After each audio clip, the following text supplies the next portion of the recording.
નમસ્કાર મિત્રો, મારી યુટ્યુબ ચેનલમાં ફરી એકવાર આપનું હૃદયપૂર્વક સ્વાગત છે। આજનો ટોપિક છે મિત્રો કે માત્ર ને માત્ર આહાર ખાવાથી 85% જેટલા રોગ આપણને થાય છે। તો કયો આહાર ક્યારે ખાવો અને આપણા શરીરમાં કઈ પ્રકૃતિ છે, તો કઈ પ્રકૃતિવાળા લોકોએ કયો આહાર ખાવો જોઈએ અને કયો આહાર ના ખાવો જોઈએ।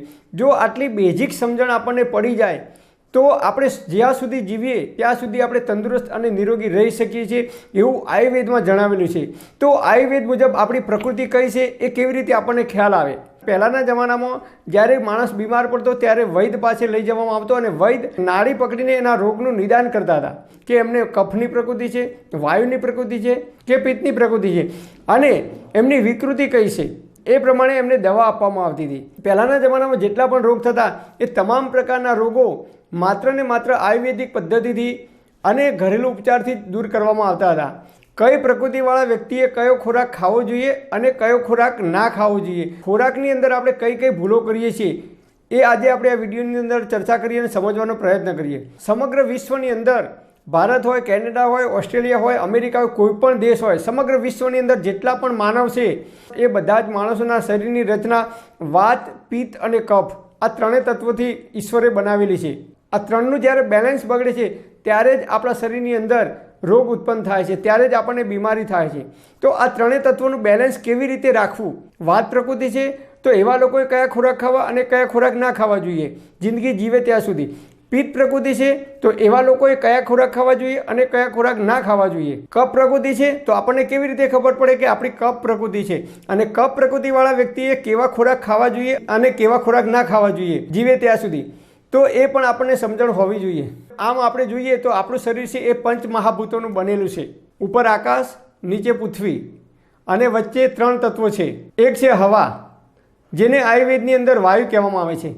બીજું છે ગરમી એટલે કે સૂર્યની ગરમી, જેને આયુર્વેદની અંદર પિત્ત કહેવામાં આવે છે અને ત્રીજું છે પાણી, જેને આયુર્વેદની અંદર કફ કહેવામાં આવે છે। તો સૌથી પહેલાં આપણે સમજવાનો પ્રયત્ન કરીએ કે આપણને કેવી રીતે ખબર પડે કે આપણી કઈ પ્રકૃતિ છે। તો શરીર ઉપરથી આપણને તરત જ ખ્યાલ આવી જાય કે આપણે કઈ પ્રકૃતિના માણસ છીએ। દાખલા તરીકે કફ પ્રકૃતિ, તો જે લોકોની કફ પ્રકૃતિ હોય એમનું શરીર હુષ્ટપુષ્ટ અને તંદુરસ્ત અને નિરોગી દેખાય છે બહારથી, એટલે કે એમના શરીરનું વજન વધારે હોય છે, શરીરમાં ભારે હોય છે, એમને ઊંઘ પણ વધારે આવે છે। અને કફ પ્રકૃતિવાળા લોકોને ડેરી પ્રોડક્ટ વધારે ભાવે છે, દહીં હોય, શ્રીખંડ હોય, આઈસ્ક્રીમ હોય, ગળી વસ્તુઓ વધારે ભાવે છે, દૂધની બનાવટો વધારે ભાવે છે અને કફ પ્રકૃતિવાળા લોકોને જમ્યા પછી તરત જ શરીરમાં આળસ આવે છે અને એમને ખાટલો પકડવો પડે છે, મતલબ કે એમને સૂઈ જવું પડે છે।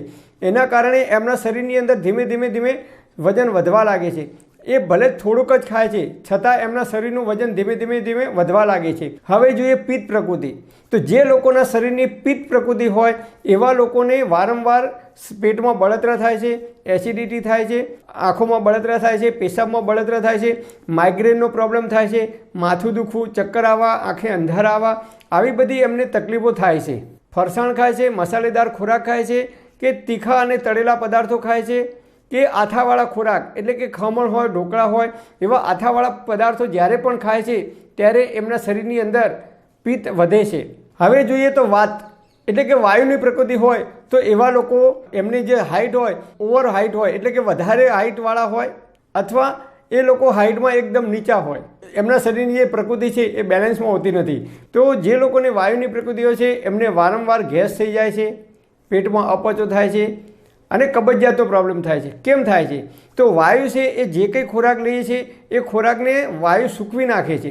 તો જે લોકોને વાયુની પ્રકૃતિ છે એ લોકો વધારે પડતો પેટ ભરીને જો કઠોળ ખાય છે તો કઠોળ ખાવાથી એમના શરીરની અંદર વાયુનો પ્રકોપ થાય છે અને વાયુનો પ્રકોપ થાય એટલે શરીરની અંદર મળ સુકાઈ જાય છે। બીજા દિવસે એ લોકોને મળ ત્યાગ કરવામાં તકલીફ પડે છે એટલે કે કબજિયાતનો પ્રોબ્લેમ થાય છે। તો જે લોકોને વાયુની તકલીફ હોય એવા લોકોએ અડદની દાળ હોય કે તુવેરની દાળ હોય એના માત્ર દર્શન કરવાના છે, એટલે કે ચાખવા પૂરતી જ લેવાની છે, પેટ ભરીને ખાવાની નથી।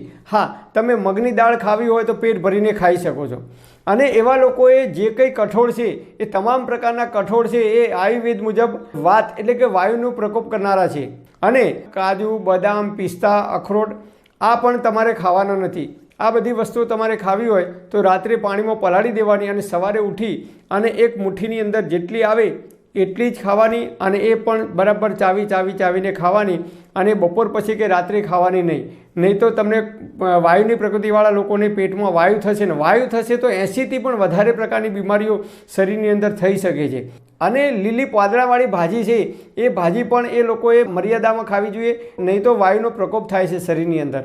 અને પિત્ત પ્રકૃતિવાળા લોકોએ તીખા તળેલા મસાલેદાર પદાર્થો છે, આથાવાળા પદાર્થો છે, ચા, કોફી, કોલ્ડ ડ્રિંક્સ, આ બધી વસ્તુઓ જો આપણે ખાઈશું તો શરીરની અંદર પિત્ત પ્રકોપે છે, અને પિત્ત વધે એટલે પિત્તજન્ય રોગ થાય છે. તો એવા લોકોએ જિંદગી જીવે ત્યાં સુધી શરીરમાં પિત્તનો પ્રકોપ થાય એવા ખોરાક ક્યારેય ખાવા નહીં, તો તમે 100 વર્ષ સુધી તંદુરસ્ત અને નિરોગી જીવન જીવી શકો છો.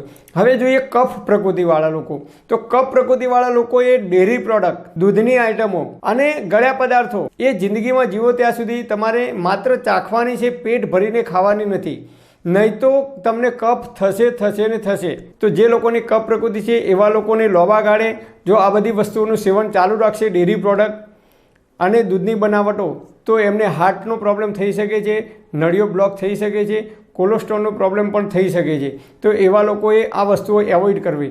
વારંવાર જો વાયુ થઈ જતો હોય, પેટમાં ગેસ થતો હોય, તો આપણી વાયુની પ્રકૃતિ છે, અને વારંવાર આપણને પેટમાં એસિડિટી થતી હોય, બળતરા થતી હોય, તો સમજી લેવું કે આપણને પિત્ત પ્રકૃતિ છે. અને વારંવાર શરદી કે કફ થઈ જતો હોય અવારનવાર, તો આપણી કફ પ્રકૃતિ છે. તો આટલું માત્ર આપણે ધ્યાન રાખીશું કે આપણી પ્રકૃતિ કઈ છે, અને એ પ્રકૃતિ પ્રમાણે જો આપણે ખોરાકની અંદર પરિવર્તન કરીશું તો આયુર્વેદ કહે છે કે જ્યાં સુધી જીવશો ત્યાં સુધી તંદુરસ્ત અને નિરોગી રહી શકશો. પણ હા, તમારે જો આ બધી વસ્તુઓ ખાવી હોય તો એમાં આયુર્વેદમાં એક ઉલ્લેખ કરેલો છે. વાયુની પ્રકૃતિવાળાએ કઠોળ પેટ ભરીને ખાવા હોય, પિત્ત પ્રકૃતિવાળાએ આથાવાળા ખોરાક પેટ ભરીને ખાવા હોય, અને કફ પ્રકૃતિવાળાએ ડેરી પ્રોડક્ટ કે દૂધની આઇટમો પેટ ભરીને ખાવી હોય, તો એવા લોકોએ બીજા દિવસે એટલે કે 24 કલાક સુધી તમારે માત્ર ઉપવાસ કરવાનો છે. હુંફાળું પાણી પીવાનું, અથવા દેશી ગાયનું શુદ્ધ દૂધ હોય તો એ માત્ર દૂધ જ લેવાનું. 24 કલાક સુધી તમારે ઉપવાસ કરવાનો છે. કોઈપણ પ્રકારનું અનાજ લેવાનું નથી. રોટલી, રોટલો, દાળ ભાત, શાક, કોઈપણ પ્રકારનું અનાજ ખાવાનું નથી. તો જ તમે પેટ ભરીને તમારી મનગમતી જે આઇટમો હોય એ ખાઈ શકો છો. આયુર્વેદમાં જ્યારે પણ આપણે વૈદ્ય પાસે જઈએ છીએ તો વૈદ્ય આપણને 3 વચન માગે છે આપણી પાસે. નંબર 1, શ્રદ્ધા. તમારે આયુર્વેદનો ઉપચાર કરવો હોય તો એના ઉપર પૂરેપૂરી શ્રદ્ધા હોવી જોઈએ કે આ દિવેલનો હું પ્રયોગ કરીશ તો મારું પેટ 100% સાફ થશે, એવી પૂરેપૂરી શ્રદ્ધા હોવી જોઈએ. નંબર 2, ધીરજ. બીજું વચન માગે છે આયુર્વેદ આપણી પાસે કે ધીરજ. તમારી પાસે ધીરજ હોવી જોઈએ. આજે તમે દવા ચાલુ કરી આયુર્વેદિક અને કાલે મટી જશે એ શક્ય નથી. એટલે તમારે ધીરજ રાખવી પડે. 15 દિવસ, 20 દિવસ, 30 દિવસ કે 90 દિવસ તમારે ધીરજ રાખવી પડે, તો જ એની અસર થાય છે. અને ત્રીજું છે તપશ્ચર્યા. તપશ્ચર્યા મતલબ કે આયુર્વેદમાં કહ્યું છે કે તમે આ વસ્તુ નહીં ખાવાની તો જિંદગી જીવીએ ત્યાં સુધી એ વસ્તુ નહીં ખાવાની, અને આ જ વસ્તુ ખાવાની તો તમારે એ જ વસ્તુ ખાવાની છે. એટલે કે તપશ્ચર્યા કરવાની છે. ઘરના બધા જ લોકો દાળ, ભાત, શાક, રોટલી, પૂરી, ભજીયા, આઈસ્ક્રીમ જે કંઈ ખાતા હોય, પરંતુ આપણી પ્રકૃતિ એવી હોય કે આપણે એ વસ્તુ નથી ખાવાની, તો આપણે તપશ્ચર્યા કરવાની છે જીવીએ ત્યાં સુધી કે આપણે એ વસ્તુ એવોઇડ કરવાની છે, ખાવાની નથી.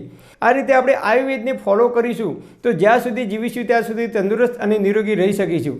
પરમપિતા પરમાત્મા આપ સર્વેને તંદુરસ્ત અને નિરોગી રાખી એવી હૃદયપૂર્વક મારી પ્રાર્થના. Thanks for watching my video.